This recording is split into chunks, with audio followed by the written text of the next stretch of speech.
Coming up on this Monday edition of Daybreak, North Korea lashes out at the South for the postponement of this week's inter-Korean family reunions. Seoul demands Pyongyang changes its mind, saying the North's sudden cancellation of the meeting cannot be justified.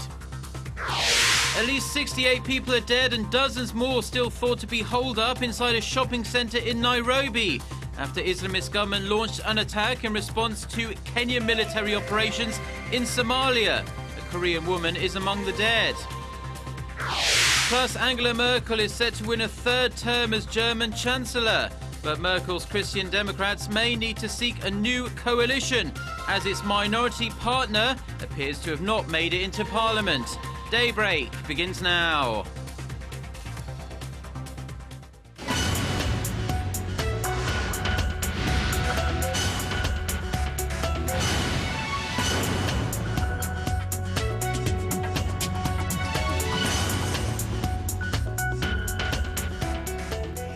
You're watching Daybreak on Monday, September 23rd, and I'm Choi Yusan in Seoul. Inter-Korean relations took more than a few steps back over the weekend after North Korea abruptly announced it was postponing this week's reunions for families separated since the Korean War. Pyongyang blamed Seoul for the sudden cancellation, while Seoul urged Pyongyang to resume the family meetings. Our Kim Young-gil has the latest. North Korea has blamed South Korea's confrontational policy for its abrupt decision to postpone the family reunions.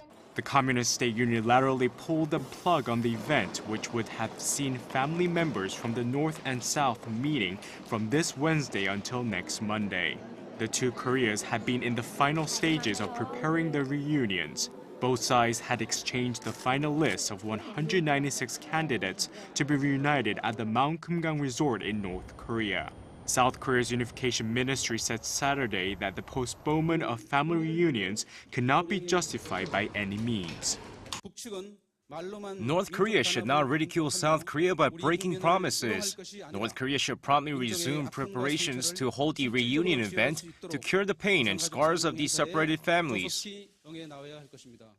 Pyongyang accuses Seoul of abusing inter-Korean negotiations as a means to seek a showdown with the communist state, and the responsibility for the postponement lies with the South.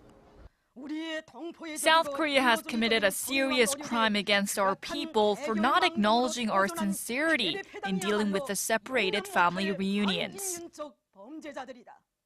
The North also postponed a scheduled meeting with the South on October 2nd on restarting cross-border tours to Mount Kumgang. Seoul, however, has made it clear that the postponement of the family reunions won't affect operations at the recently reopened Kaesong Industrial Complex. Kim Young-gil, Arirang News. A railroad that connects North Korea and Russia has reopened after the completion of a 5-year renovation project.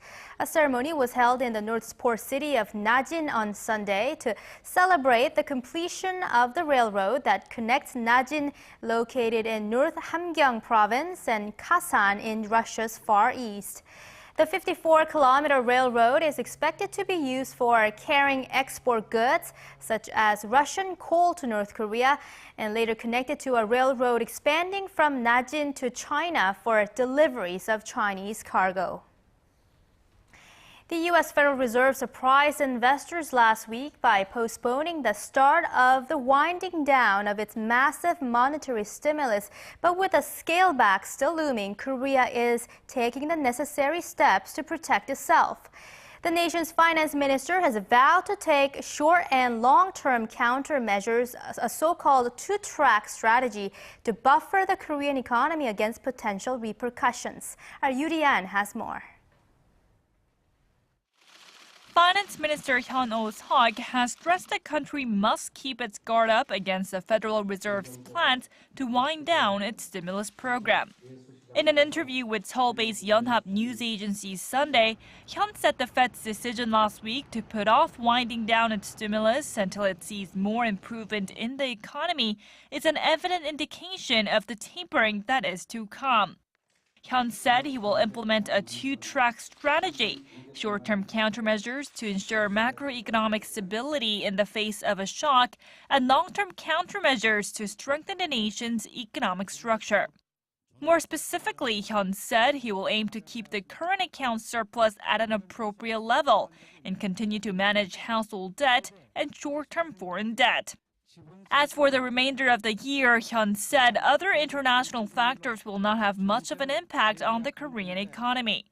The minister said the nation faces less risk from China's slow growth and is well prepared for the Fed's plans to slash stimulus.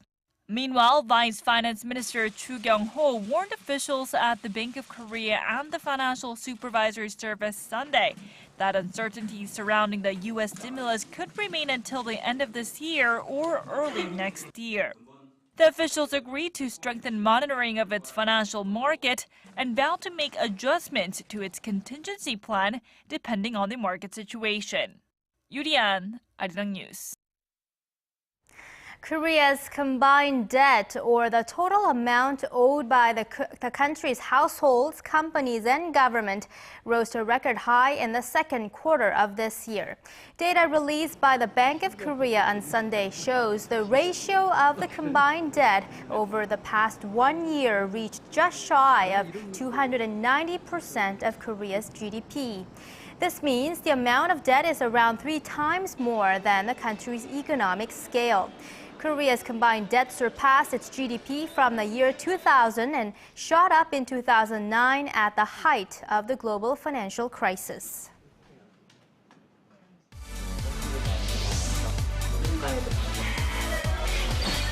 If you want the latest news from Korea and around the world. Return to the negotiations. President Park Geun-hye planned, given the current circumstances. On your way to work or at home. Defense Ministry. The legislature will convene a. Tune into Daybreak on Arirang TV. Prime Minister Shinzo Abe said Tuesday that one Korean is among 68 people that have been confirmed dead in an attack on a Kenyan shopping center by the Al-Qaeda-linked militant group based in Somalia. Up to a dozen armed militants remain holed up inside the building with an unknown number of hostages. Our Kim Min-ji has the latest.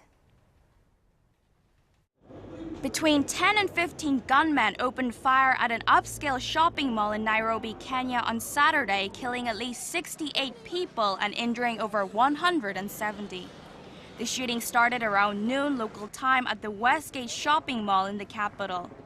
Eyewitnesses said the gunmen threw grenades and fired indiscriminately at shoppers. We tried escaping and they threw a grenade. And the sharp particles entered me into my hand and my leg. There were very many people who were injured. A Korean citizen is among the dead. Seoul's foreign ministry says 38-year-old Kang Moon-hee died from gunshot wounds. Officials say Kang had moved to Kenya with her British husband, who was currently recovering at a nearby hospital. Another Korean citizen who was initially reported missing has been confirmed safe. The ministry has condemned the brutal attack and pledged to provide assistance. There are still an unknown amount of people trapped inside the mall, fanning fears of even more bloodshed. We have said that every effort should be made to save the lives of those who are still in danger. Somali militant group Al-Shabaab says the deaths were retribution for Kenyan involvement in Somalia and added that there will be no negotiations. The international community has denounced the attack. The U.S. State Department has called it a senseless act of violence. The United Nations, France, and Britain also condemned the attack in the strongest possible terms and have offered to provide necessary assistance. The tense standoff continues with the gunmen still holed up inside the mall. The full horror of the attack is only likely to be known once the shopping center is secure. Kim Min-ji, Arirang News. Angela Merkel has won a third term as German Chancellor after a Christian Democrat party polled strongly in Sunday's general elections. Merkel urged her party to celebrate what she called a super result, as exit polls showed her Christian Democrats won 42% of the vote. But Merkel may be forced to seek a grand coalition with the center-left Social Democrats since her Free Democrat partner looked to have secured less than the 5% of votes needed to enter parliament. The Social Democrats are estimated to have won 26% of the votes. Lawmakers at a town in Japan's tsunami-stricken Fukushima prefecture have passed a resolution protesting Japanese Prime Minister Shinzo Abe's recent assurances about the radiation leak at the Fukushima nuclear plant.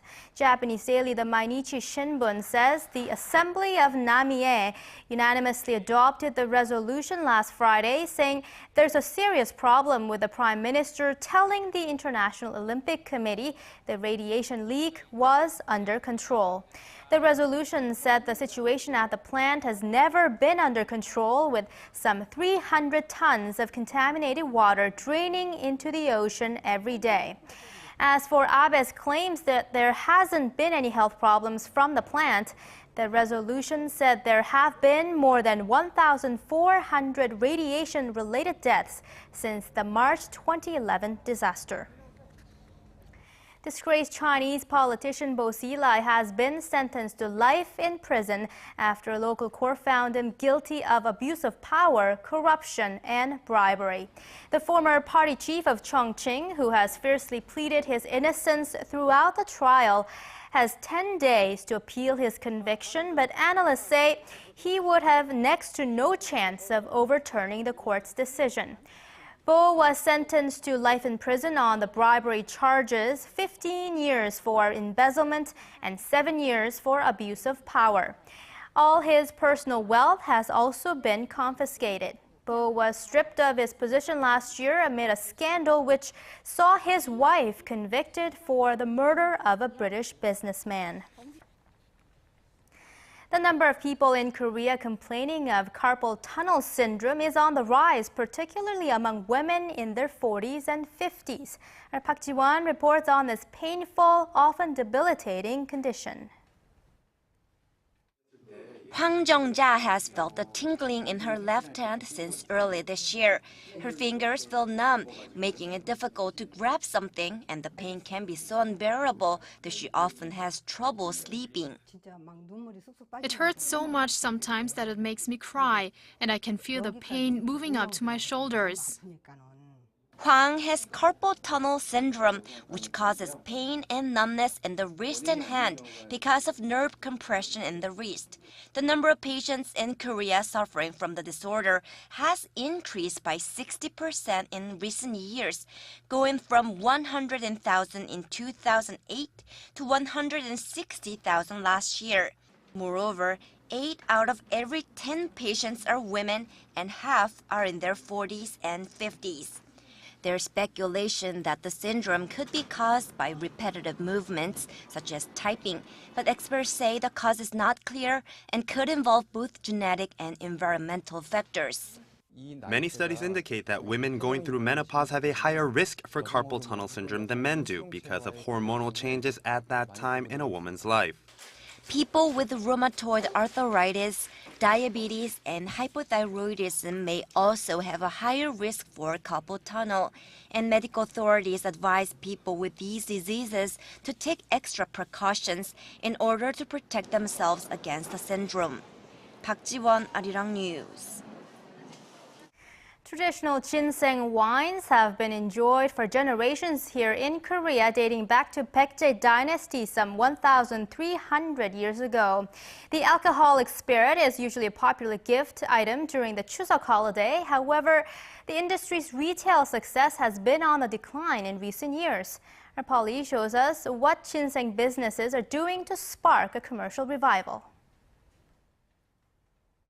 Here in the heart of Korea's Kumsan County in South Chuncheong Province lies a factory dedicated to producing one of the nation's most iconic spirits. Imsanju, or ginseng liquor, has been called the elixir of life for its many medicinal properties and refreshing taste. However, a lack of demand has caused production lines to come to a standstill. Seasonal sales have dropped by some 70% compared to last year. Nationally recognized Korean food grandmaster and company president Kim Chang-soo says he's deeply concerned about the commercial slump. It's no exaggeration that things have been very difficult lately. Compared to the past, our factory has become smaller and looks like it's been reduced in half. Kim has been in the ginseng liquor business for over 30 years and was one of the commercial pioneers of the product. But due to excess stocks, his distilleries remain silent. Makers of traditional red ginseng liquors have also been suffering economic difficulties, since their expensive ingredients take years to age and are only bought domestically. There have been many difficulties, higher state taxes on mainstream consumers being one. Rather than just providing additional subsidies on raw materials, I think it would be best if the government took into account a wider range of issues. Local governments have been looking for ways to support the industry, which boasts deep cultural roots. Gift trade fairs ahead of the Chuseok holiday are just one example of how they plan to boost marketing efforts. It's true that sales of traditional ginseng and red ginseng liquor have been in decline. However, moving forward, national policies in Korea should be taken to promote ginseng liquor. I think that's something that can be done to help this market survive. The ginseng master brewers hope they can recapture the public's passion for this long-cherished drink, with cooperative efforts from manufacturers and the government. Paul Yi, Arirang News.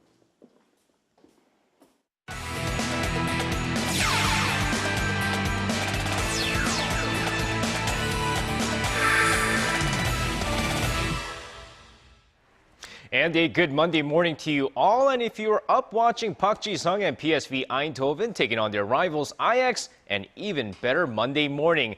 And the midfielder playing a full 90 minutes in the match for the first time since signing with PSV helps them crush Ajax 4-0. Of course, in the 63rd minute of the match, Park Ji-sung moves down the line and passes to his open teammate, who finds the back of the net as Park earns an assist on the play.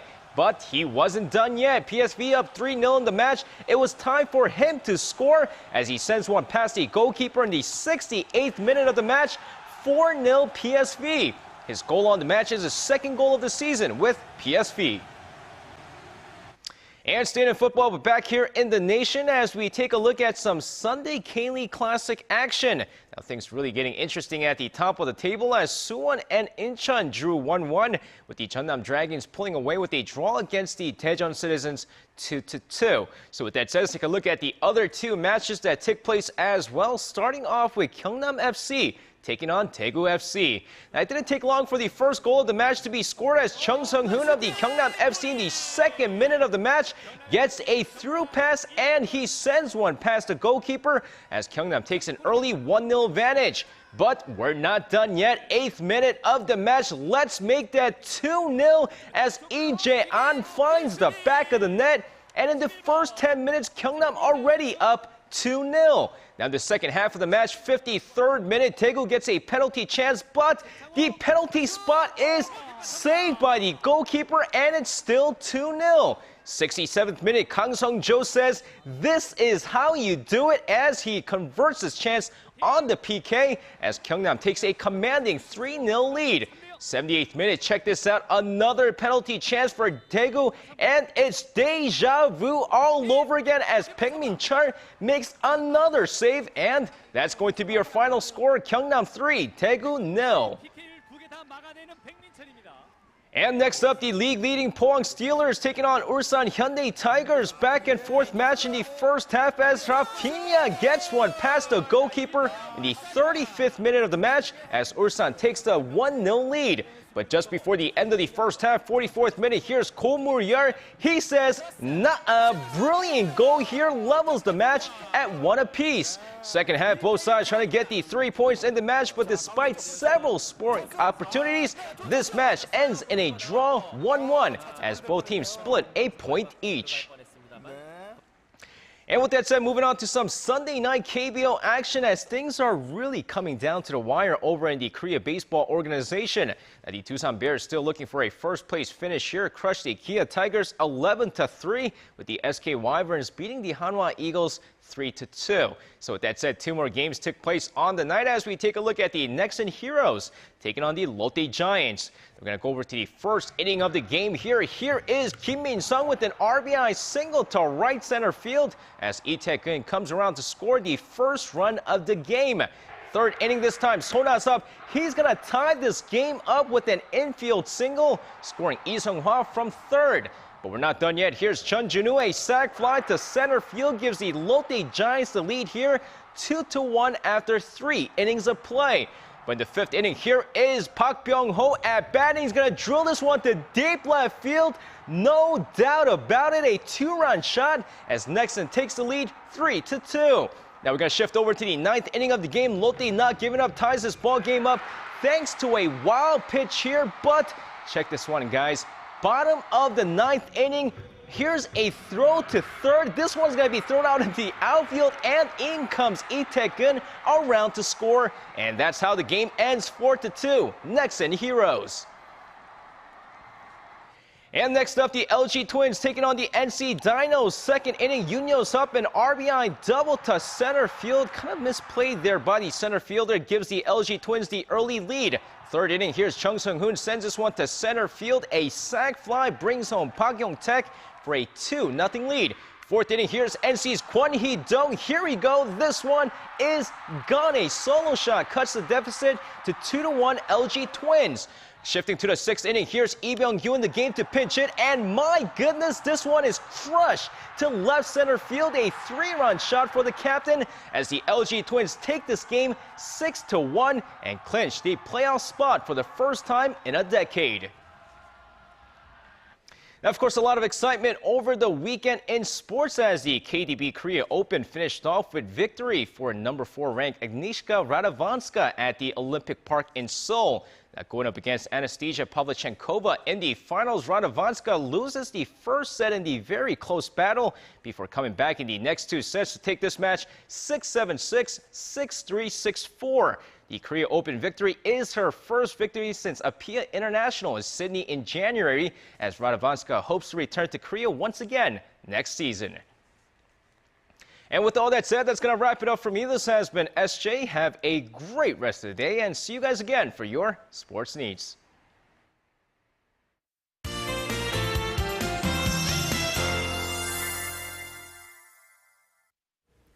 Happy Monday morning to you. I'm Lee Ji-hyun with your latest weather forecast. Well, I hope all of you had a wonderful Chuseok holiday. Weather was certainly nice throughout the holidays, so I'm sure a lot of you took advantage of it. Well, it's first day back at work after a long holiday weekend, and luckily another nice weather pattern is shaping up for the start of a new week. But it looks like today should be the warmest of this week as it's forecasted to rain nationwide on Tuesday. Well, this round of shower will make the temperatures go down 4 to 5 degrees lower than the levels we've seen lately, as the afternoon highs will drop to in the low 20s across the region after the showers. And it doesn't look like it will rebound to upper 20s anymore, so today should be the last day of having summer-like afternoon for most regions, so I hope you enjoy it.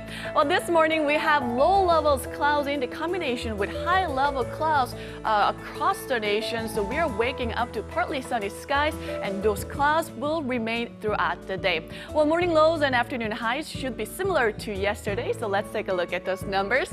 The capital, Daegu and Busan, will all rise to 28 degrees Celsius, that's 82 degrees in Fahrenheit, and Gwangju will be 2 degrees higher at 30.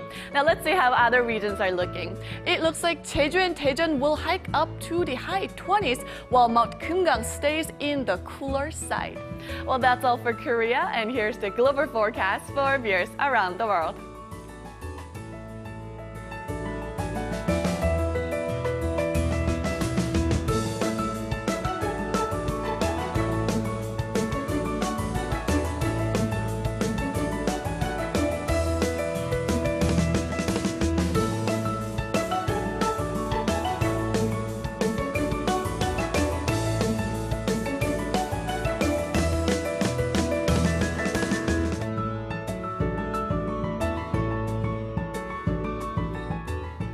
That's all for me at this hour. Enjoy your morning commute, and I hope you have a wonderful Monday.